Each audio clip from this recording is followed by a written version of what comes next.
What's going on, everybody?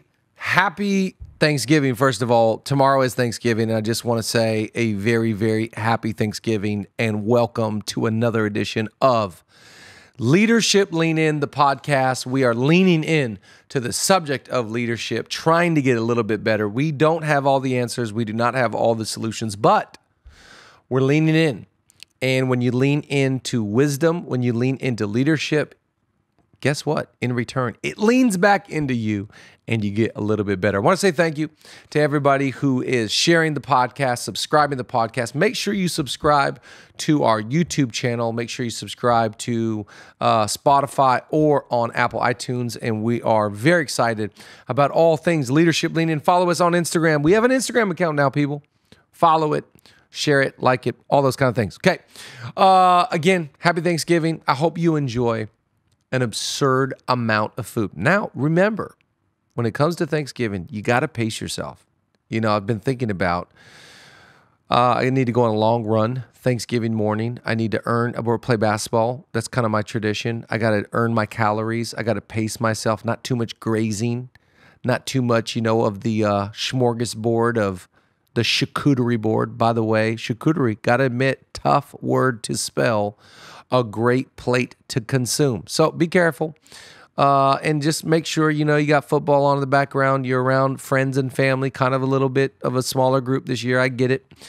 Enjoy the Cowboys losing the football game. Enjoy, whatever games are on, but enjoy the festivities and enjoy being around loved ones and eat a whole bunch of good food. You deserve it. You are awesome, and you're going to make it through 2020, the craziest year that we have experienced yet. So, happy Thanksgiving. Okay, we're going to jump in. Today, I am going to be teaching what I taught at Leadership Lean In, the conference. I'm going to take what's, you had to pay to register to that. So I'm going to give you my teaching from that conference today.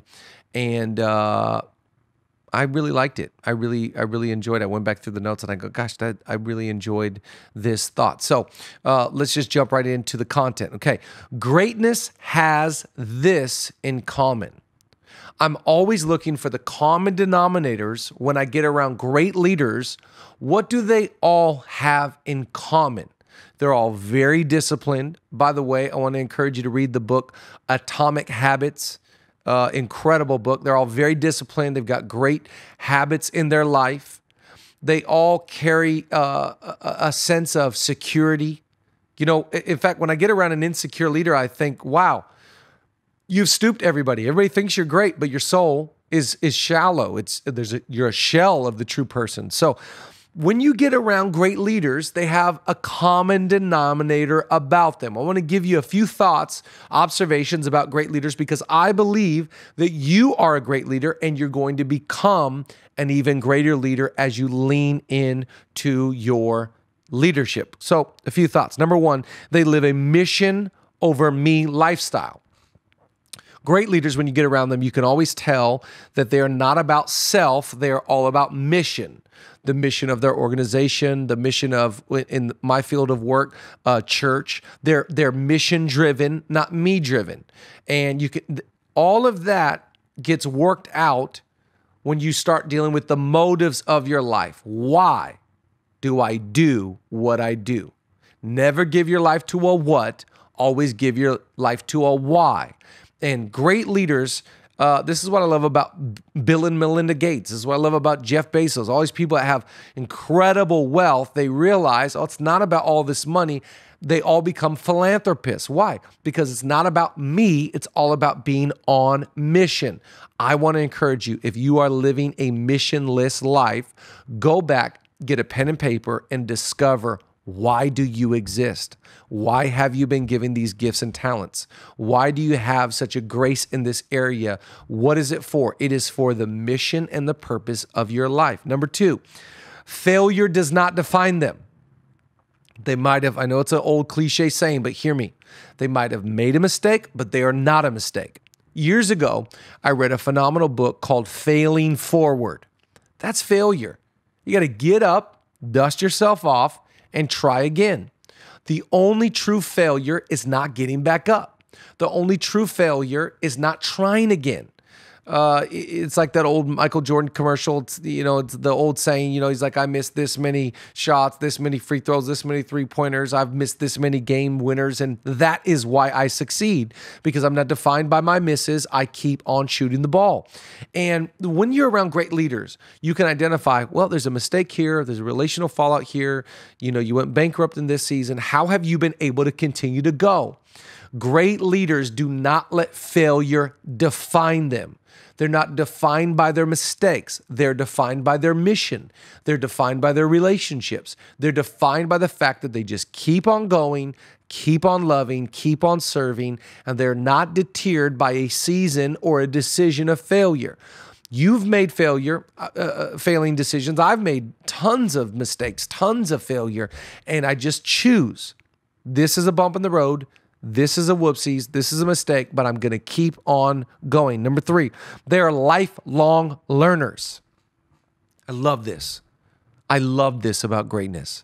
When you get around greatness, it is never flexing its muscles about how great it is. It's actually the opposite. Great leaders are always leaning into you, going, teach me something I don't know. Help me understand this paradigm. Technology is advancing and improving constantly. What do you see? What do you think? And it's just the quest for knowledge and understanding. So the consuming of books, the consuming of podcasts, the consuming of constant information. Why? It's just, are you amazed by how little you know? I am so excited about the future because I'm so excited to learn. I'm so excited to get a little bit better, grow a little bit more information, a little bit knowledge. You should constantly be evolving, changing, growing, because you're constantly learning. Don't be the leader that is living off revelation or a thought you got from 5 years ago, 10 years ago, 15 years ago. Recently, I was talking to a great leader, and he was paying mention of somebody that we both know, and was kind of alluding to the fact that, they never got past this season of their student life, their student behavior. They just got stuck about 10, 15 years ago. And so all their quotes, all their information, all their understanding is from what they learned in that season, but they stopped growing. I think you should be obsessed. Greatness is obsessed with trying to learn more. Every morning I go to my kitchen counter, and I'm understanding it's a little bit confusing for my son, my 7-year-old, because I make my coffee and I sit down with my laptop and I do a daily reading. I read the Bible every morning. It's been my discipline for over 20 plus years. The other morning, my son comes and he's kind of peering over my shoulder, and I said to my son, son, what, it's a computer screen and it's text on the computer, but I said, son, what do you think I'm doing right now? He said, you're reading the Bible. I said, exactly. It's what Daddy does every morning, huh? He goes, yeah, every morning. He goes, Dad, why do you have to do that? Is that part of your job? I go, oh, no. Nope, not at all. I don't get paid to do this. I'm not required to do this. I do this. Tell my son, I do this because I want to learn more about God. I have this daily discipline because I want to understand more about his love for us and who he is. And you could see his wheels turning. And the next morning, I make my coffee and I open my screen and I read my Bible. And why do I do that? Because I really want to learn. I really want to know more. And it's not that I just want to know more about my spirituality. I want to learn more about finances. I want to learn about more how to run organizations. I want to learn more about family dynamics and how to raise great boys. I want to learn more about marriage. I want to learn. Greatness is obsessed with learning. Get obsessed with growth and momentum. You cannot apply what you do not know. Next one, number 4, everything about them is big. I love this about greatness. They got a big spirit, big attitude, big faith for the future. They got a big perspective. When you're around leaders that are not great, you'll notice the shallowness of their soul, of their worldview, of their perspective. And when I'm around great leaders, I go, wow, they feel so big to me. They're not just larger than life by being gregarious, by being winsome, by being, this massive force of energy and brute strength. No. They're big in their thinking. They're big in their perspective. And it's every part of who they are. I want to encourage you, do whatever you can do to become secure in your soul so you can expand the horizon of who you are. That you're not shallow, small, insecure. You only talk about others, not ideas. Get all of that out of you so that listen, I love this thought. It's a proverb. The world of the generous gets larger and larger, and the world of the stingy gets smaller and smaller. What is the proverb trying to teach us? The more generous, the more big thinking, the more helpful we are, the bigger our world grows. You should be worried if you continue to stay small in your thinking and small in your soul. But the more you learn, grow, relationships, life, dynamics, improvements, you just get a little bit bigger and you get a little bit better. The next one, number 5, they're an expert at what they do. It's what Malcolm Gladwell calls the 10,000 hour rule. One of my favorite books is Outliers by Malcolm Gladwell, and it's a phenomenal read. I read all of Malcolm Gladwell books, and I love his podcast, a brilliant thinker. And he talks about the 10,000 hour rule and tells the story of the Beatles. When the Beatles came to America, we thought, this new sensation. But the reality is, if you go to the background of the Beatles, they had been playing so many nightclubs, so many little, just ma and pa spots. They had already put 10,000 hours into their craft. By the time they landed on our doorstep, they already had a sound. They already had a dynamic, a cohesive chemistry. They already knew who they were. Listen, you are a long time an echo before you're a megaphone. Become a master at your craft. If you're a teacher, if you're a coach, if you're in law, whatever you do, put in 10,000 hours and become a master at what you do. I am so thankful that I got to spend 6 years here in East LA on the east side of the city, just serving my city. Did another 10 years in Seattle area, just serving where I was at in a city called Puyallup, Washington. And then, so now I've got 6 years here and 10 years there. And then I come here and now, we have been in LA 6 years, and you just continue to work at your craft, communication, organization, leadership skills, dynamics, people, and just keep on. I want to become an expert at what I do. You should do the same. Don't just do your job, become a master at your craft. It takes a lot of time, a lot of energy, a lot of sacrifice, a lot of no's to recreational activity, having fun, doing that, doing the other. I want to become the greatest at what I do. Greatness has made that decision. Next one, number 6, their work ethic is unmatched. Oh, I love this. Whenever I get around great leaders, I am unbelievably impressed with how hard they work. It's not just lackadaisical, that just show up and just turn on the gift and it works. It is like, man, they work hard. They put in the time, the energy, the sacrifice. They're diligent. They're focused. I am inspired not just by their gift. I am inspired by who they are and their work ethic. I'm telling you, anybody that doesn't have a great work ethic isn't really great. I'll look at people like, who always impresses me?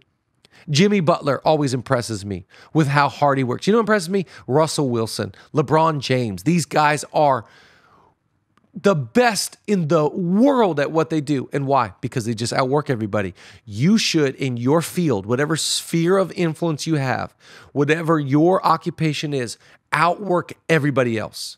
It's the old saying, don't have $1 million dream with $100 work ethic. No, work hard because the gift is not the result. The gift is the work. Just 2 more and then we're done. They're not afraid of change. Oh, I love this one about greatness. They're not afraid of change. They can evolve. They can change with the times, technology, whatever improvements, whatever, earlier before we were recording this podcast, so I sat here with 2 of our staff members and we're looking at our org chart and we're looking at changes we need to make. And I'm not married to anything. I'm not married to any old structure. I want to change. I want to evolve. Church this year for us, our field, my occupation, we have had to change drastically from being in person to online. And then we're trying to fast forward. What will online look like? Will the church ever be the same? And if it doesn't go back to being the same, what will it look like? Who cares? What's important is that you're open to change. Hold your life like this. By the way, never hold on to your title or your position. Hold everything like this. Be willing to change. By the way, life is change, growth is optional, choose wisely. And the number one thing that is consistent about relationships are always changing. Why? Because people are always changing. Hopefully they're changing for the better and not for the worse. Here's the last one. And again, happy Thanksgiving. I hope you have the best Thanksgiving of your life. Last one, number 8, they know why they're here. Know your why. So let me just ask you, Leadership Lean In podcast. I believe this is number 36, by the way. Podcast number 36. Do you know why you're here? Because until we conclude that, we really can't go anywhere. Why do you do what you do? Why are you working so hard? Is it for money? Is it to pay off debt? Is it because you really want to make a name for yourself? You discover your why, and the rest will take care of itself. So these are common denominators of what great leaders all have in common. I believe as we walk through this, you are on your journey. You are in the process of becoming a great leader. You're going to transfer from, as Jim Collins says, from good to great. By the way, you need to read that book, From Good to Great. Believe that about yourself. I am not just good at what I do. I'm not just a good leader. I am a great leader. We love you. We're for you. Again, make sure you subscribe and comment and share Leadership Lean In. We love you. Have a happy Thanksgiving.